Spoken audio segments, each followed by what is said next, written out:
She literally packed up 4 school buses of animals and moved to the 122-acre property in East Smithfield, Pennsylvania that we call home today. And immediately we saw a drop in kennel stress.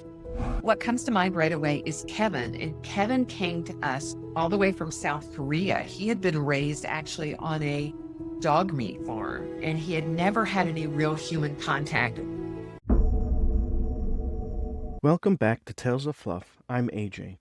And I'm Emily. Today's episode takes us inside a rescue that began with one woman, 4 school buses, and a dream to save every animal she could. We're talking about Animal Care Sanctuary, now on its 68th year of operation, and they're taking rescue work to the next level. Next level indeed, with tiny homes for the rescues and 68 years of dedication. It's absolutely incredible. And it all started with their founder, Leslie Sinclair, back in the late 50s. She began right in her own home in Toms River, New Jersey, an acre and a half filled with pigs, goats, dogs, and cats. But eventually, the township said, that's enough. You can't run a full rescue here. And instead of giving up, Leslie literally packed 4 school buses full of animals and moved to a 122-acre property in East Smithfield, Pennsylvania, where the sanctuary still stands today. That's the kind of determination we love sharing here. Someone who simply wouldn't take no for an answer when animals needed her. And now, that same passion has grown into something extraordinary. We had the pleasure of talking to Terri, the CEO of Animal Care Sanctuary. To start, we asked her how long the sanctuary has been open and what inspired its creation. Well, actually, we're in our 68th year. Our founder, Leslie Sinclair, actually started Animal Care Sanctuary up in Toms River, New Jersey, in her home. So on like a acre and a half property. And this was the late 50s, early 60s. So she was taking in all kinds of animals because it was rural in Toms River, pigs and goats and dogs and cats. And the township said, that's enough. You can't have a full on rescue here. So she literally packed up 4 school buses of animals and moved to the 122-acre property in East Smithfield, Pennsylvania that we call home today. So I think her inspiration was that she wanted to save all animals. And she was really this early proponent in the 60s and 70s of spay and neuter when no one was talking about it, because she knew that the only way to end animal homelessness and overpopulation was spay and neuter. So she started this rescue with the idea of trying to save every animal possible. And today we have grown into this enormous organization. We have a on-site, fully staffed vet clinic. Last year alone, we did over 5,000 spay neuter surgeries on top of 4,000 sick and wellness appointments, vaccination, blood work. We have an 11-year-old, and I think it's the only of its kind in the country, pre-vet college internship program where we have students come live on site at our rescue and really learn the challenges of shelter medicine. We have a K through 12 humane education program. Besides adoption and vet care, we really hope that we are a one-stop shop for all things animals. And I'd like to think that Leslie would be really proud of her legacy and that we've kind of built what she always dreamed of. I like how she explained it. Leslie wasn't just saving animals, she was thinking long term. Yeah, she was one of the first in the 1960s to advocate for spay and neuter when no one else was talking about it. And look at what that seed grew into an enormous organization with an on site veterinarian clinic, over 5,000 spay and neuter surgeries last year alone, plus 4,000 wellness appointments.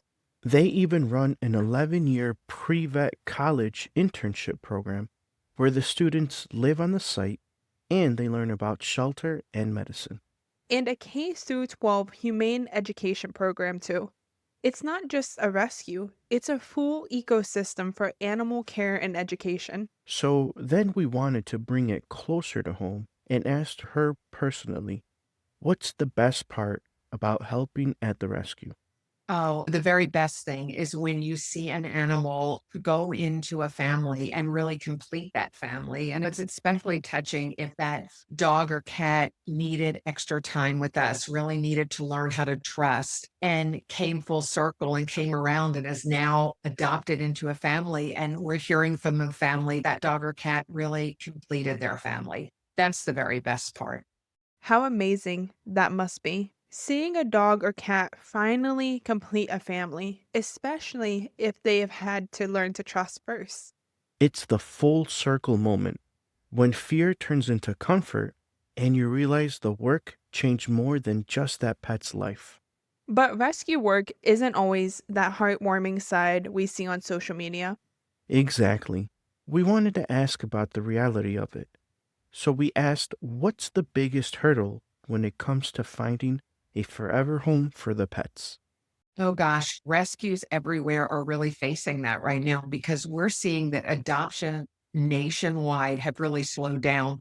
They're slowing by about 11% in the last 2 years. And we think it's due to a couple things. Certainly, the cost of veterinary care can be a barrier for people in adopting. And we're also finding that more people, especially young people, are renting these days and finding a landlord that allows a pet can be a real challenge. So, part of our work at Animal Care Sanctuary is to break down these barriers. And currently, we provide low cost and often no cost veterinary care to our community to make sure that people have an avenue for vet care if they will adopt. And also, it keeps owners who hit hard times from surrendering their pet to a shelter if they can't afford veterinary care. We also have a fully stocked pet food pantry to ensure that anyone who needs help feeding their pet can do that. So we want to keep pets in homes because there are a lot of challenges to that right now. That number really stood out. Adoptions nationwide down about 11% in the last 2 years. And the reasons make sense. Veterinary care costs are rising, and a lot of the younger people are renting apartments that don't allow pets. It absolutely does. But I like that the sanctuary stepped up to break down those barriers, offering low or no cost vet care, even a pet food pantry for struggling families. It's such a proactive approach. Instead of waiting for surrenders, they help people keep their pets at home. Yes, and this really caught my attention because pets do love their owners, and how devastating it must be to be going through a hard time and losing a pet, ultimately a part of your family, at the same time. I just think this is such an amazing thing that they are doing for both the owners and the pets. It's the kind of work you don't always see. And speaking about things that aren't always seen, our next question touched more on this. We asked what she wishes more people knew about animal rescue work. Gosh, but it's really, really hard. And it's not really just playing with puppies and kittens all day. It is such unglamorous work. And sometimes, even on our social media, you only see the good stuff. But rescue work is really, going into hoarding situations and pulling cats out. It's walking dogs in the rain and the snow and the mud. It's cleaning and sterilizing cat communals and dog runs. And oftentimes it's sitting with a fearful or a very timid dog or cat. It can be dealing with an aggressive dog.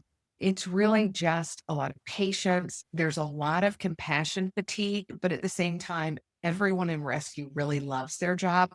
So it's rewarding, but it really takes a lot out of you at the end of the day. You know, I think people forget it's not all glamorous work. It's not just cuddling puppies and playing with kittens. It's hard work and long hours of dedication. Definitely. And she talked about mud, snow, hoarding cases, cleaning kennels, sitting for hours with fearful dogs. These aren't easy tasks by any means. And still, they show up every day. That says so much about the people who do this work. Absolutely. And speaking of showing up, we knew there had to be incredible stories after all these years. So we asked, what's one of the most memorable rescue stories she has witnessed? Well, what comes to mind right away is Kevin. And Kevin came to us all the way from South Korea. He had been raised actually on a dog meat farm and he had never had any real human contact. We don't think a human ever actually touched him. He had a scar across his face from being kept in a cage that was too small. So when he came to us at Animal Care Sanctuary, he spent days huddled in the kennel. He wouldn't come near us. We couldn't touch him. He would barely eat. We couldn't get him to go outside. And it took months of our caregivers just sitting with him and letting him learn to trust us before we could even touch him. And then one of our vet techs who actually lives on site said, you know what? She has 4 dogs. She's like, I'm going to take him home with me and work with him.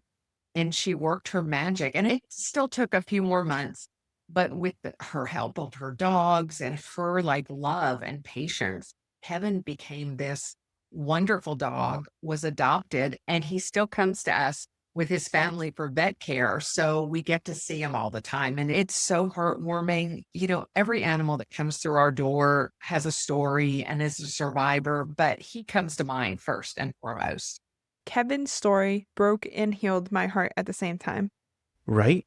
A dog from a meat farm in South Korea, scared, terrified, and completely shut down.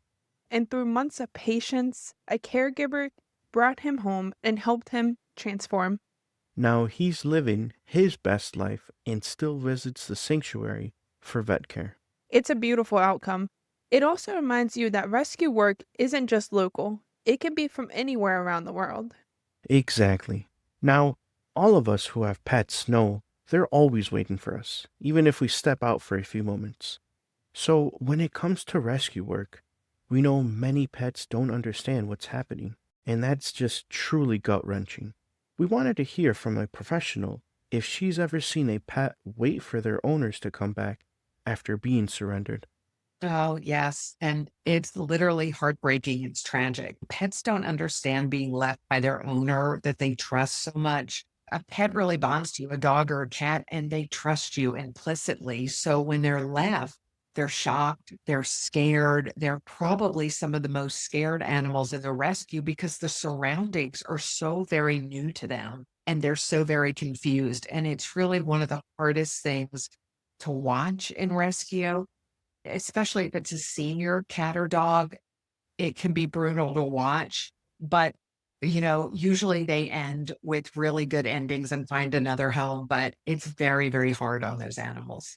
Man, that part was so emotional. How dogs and cats truly don't understand when they're left behind. It really gets to me because our pets, they just love us so unconditionally.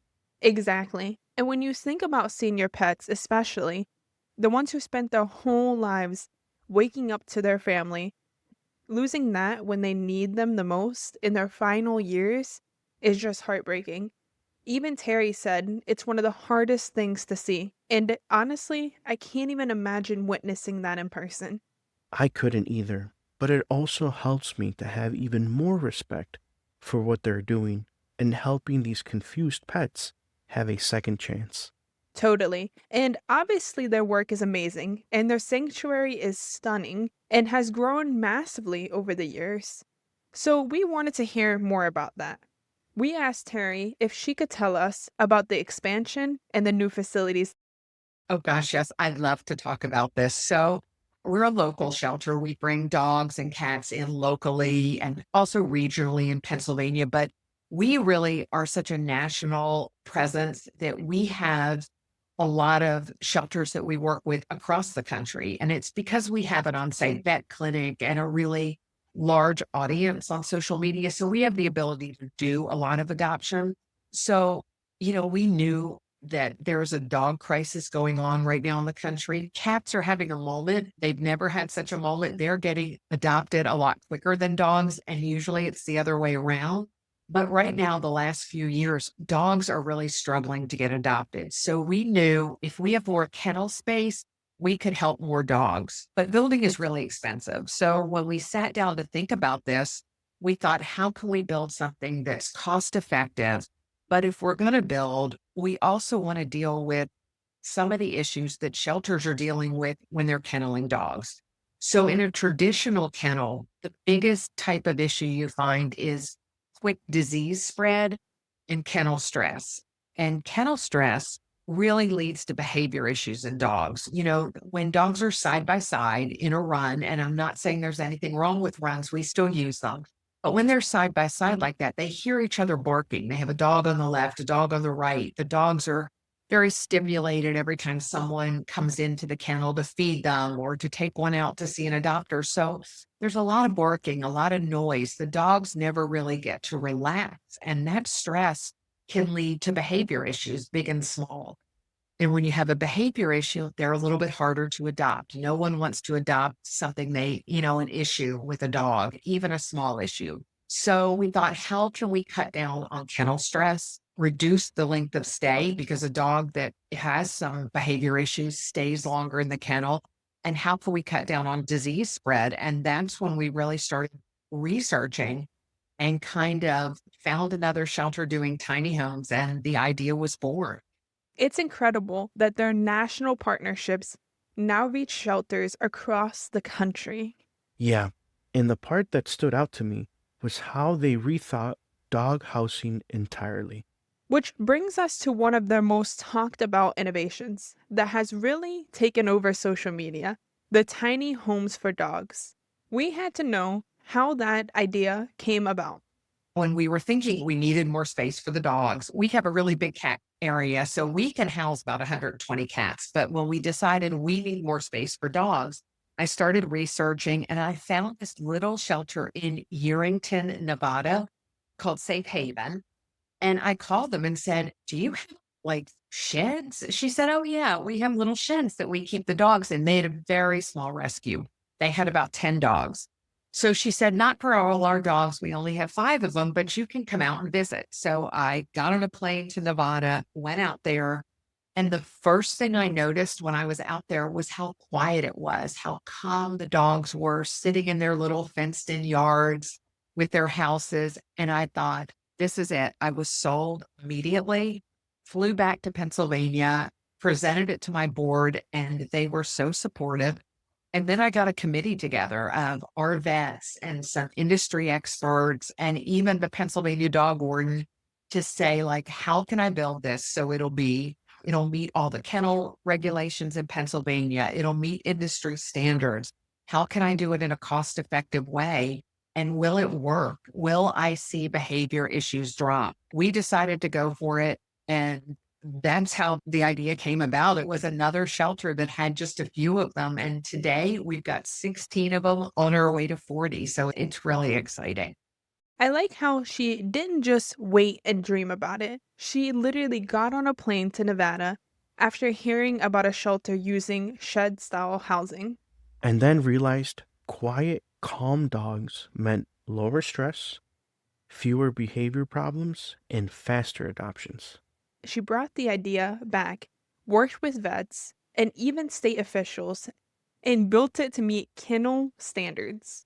Now they're on 16 tiny homes and are on their way to 40. That's amazing. On their way to 40 tiny homes for dogs. This thought was even new to us. Most rescues, we see dogs in kennels or basically a room, but tiny homes? So we had to know, what makes a tiny home better for the animals compared to a traditional kennel? Sure. So if you haven't seen them, let me just describe what they look like. They really do look like a little tiny home with a front porch. Each of them has their own fenced yard. They're heated and air conditioned. Ours have 2 dog doors. So the dogs can come and go and be in their yard whenever they want. And it has a people door. So that's kind of what they look like. The main thing about them is when you're in a traditional kennel, disease spread can happen very quickly. So in a kennel, if you get a litter of puppies in and you have a parvo outbreak, unfortunately, that can spread very quickly.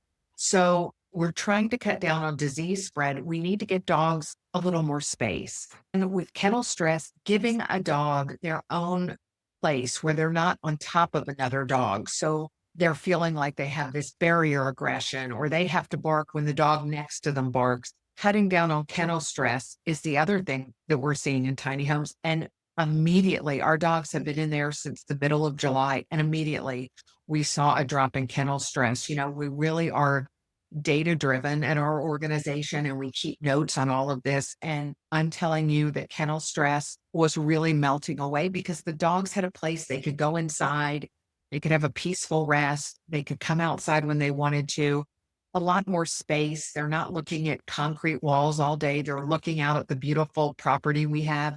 And I think they are really the future of shelters everywhere. And they're very cost effective as opposed to building an enormous building with kennel runs. The way she described it, you can just picture it.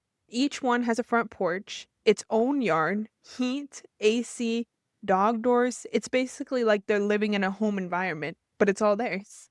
And beyond comfort, it's health. Disease spreads slower, stress drops, and behavior improves. They even tracked data showing kennel stress melting away almost immediately. It's amazing to think that change in environment can completely shift a dog's state of mind. And it makes sense why tiny homes can actually improve a dog's way of life and maybe even a chance of adoption. With that being said, we wanted to hear a successful experience from these tiny homes. So we asked if she could share one story that really showed that transformation. Absolutely. There are so many, but if you see our viral video or my Good Morning America interview, then you met Brooklyn, who was the dog who was in the tiny home where I was filming. And when I filmed it, she was like this big lap dog that everyone fell in love with. But when she came to our kennel, she was so highly stressed, very reactive. She would jump at the gate when you were trying to go in and feed her, just bark, bark, bark, very stressed, pacing all the time. Within a day and a half of us moving her out to the tiny home, we would see her like laying on her front porch, playing with a toy, very calm. When we got near the gate, no barking. It was like a totally different dog. And if I had tried to, do the viral video or the Good Morning America interview in with Brooklyn in a traditional kennel, you wouldn't have heard anything barking and her jumping on me. But when I filmed the video, she was a lap dog. I mean, America fell in love with her. She has been adopted and it's been great. Brooklyn's story was so good, from barking and jumping nonstop to lounging on her porch within a day and a half. Yeah, by the time of the interview, she was a total lap dog. That's such a powerful before and after. It shows what the environment and peace can really do. If dogs could talk, they'd all be asking for a tiny home after hearing that one. Totally. Then we wanted to talk about the emotional side, those animals who leave a mark forever. Oh gosh. Yeah, there are so many. But right away, I think of Lily. We've been talking a lot about dogs. So I'll talk about Lily the cat. Lily actually came to us from California during COVID. A woman had found her on the street. She had been hit by a car and she took her to an emergency vet. And they said, there's really nothing we can do for her if her back legs are paralyzed. And she really needs someone who can be with her all day and express her bladder for her because her bladder wasn't working. So this woman, took pity on her, took her home and said, well, I'm working from home. I can do it. It's not a hard thing to do, but you just need to be there with her. Well, fast forward, and after COVID, she got a return to work mandate, and she was heartbroken because she knew she couldn't keep Lily. She called neighbors and friends, and no one could really take Lily. And she started calling rescues. Now she's out in California. She worked her way across the country until she got to us who could take Lily. And part of it is because we're lucky enough to have vets on site. So we took Lily in and we thought, probably we're not going to find someone to adopt her, but that's okay. It's a beautiful place to live out your days at Animal Care Sanctuary. So we'll just keep her. But one of our adopters saw her story on social media, and this adopter lives in Chicago and she happens to be a vet. And she had adopted a hard cat from us once before. And she called and said, you know what? I can take Lily. She can come to work with me every day. And it'll be perfect. Well, what is better than taking a cat with special needs to a vet? So she was adopted, and we get pictures all the time from her about Lily and the great life Lily's living. So she just touched my heart that there is a home for every animal. Lily's story gave me chills. A cat from California paralyzed after being hit by a car, saved by a woman who couldn't keep her after COVID. And she ends up adopted by a veterinarian in Chicago who takes her to work every day. From coast to coast, all the way to a perfect home. It really drives home that there's a place for every animal. You just have to keep believing that. And to wrap up, we know that the Animal Care Sanctuary is very inspiring by what they have done and continue to do. So we asked her if she has one piece of advice for anyone who wants to help animals the way she does. Don't open a rescue. There are so many rescues across the country and they need your help. We don't need another rescue. We need helpers. We need volunteers, fosters, adopt. If you can't adopt, fostering a dog or cat, even for a week in your home, it gets them out of the shelter, reduces their stress. And it also lets us learn how that dog or cat acts in a home because they act very differently in a home than they do in the shelter, even in a tiny home. So we have more information to give to potential adopters. So, foster, adopt, take a dog out for a hike one day. We have doggy day outs at our shelter where you can just come if you want a running or a hiking buddy and take a dog out and get them out and give them some new scenery. But rescues need volunteers and they really need financial support. And I know that nonprofits are always asking for money, but the best thing you can do is financially support your local rescue because they're doing great work and there's never enough employees, there's never enough time in the day, and there's never enough funding. So, join your local rescue and help out, volunteer. We need you. I like that she said, don't open a new rescue, join one. Yes, because there is always a need for more helping hands, volunteers, fosters, and donors. It's such a humble reminder that passion alone isn't enough. Rescues run on teamwork and dedicated individuals. And funding. It's what keeps the lights on and the tiny homes warm. From spay and neuter to humane education to those tiny homes, Animal Care Sanctuary is proving what's possible when compassion scales. A big thank you to Terri for sharing with us more about Animal Care Sanctuary and opening our eyes to the future of rescue. 68 years after Leslie Sinclair packed up those school buses, her mission is still alive and becoming bigger. Because every act of care, no matter how small, ripples outward. If you'd like to see the sanctuary or support their work, you'll find their link in the description. And instead of asking for likes or subs or shares, we just ask this. If this episode moved you, do something kind for an animal today. Maybe it's visiting your local shelter, dropping off a bag of food, or just spending a little extra time with your own pet. Until next time, remember, every animal deserves a chance, and every heart has room to help.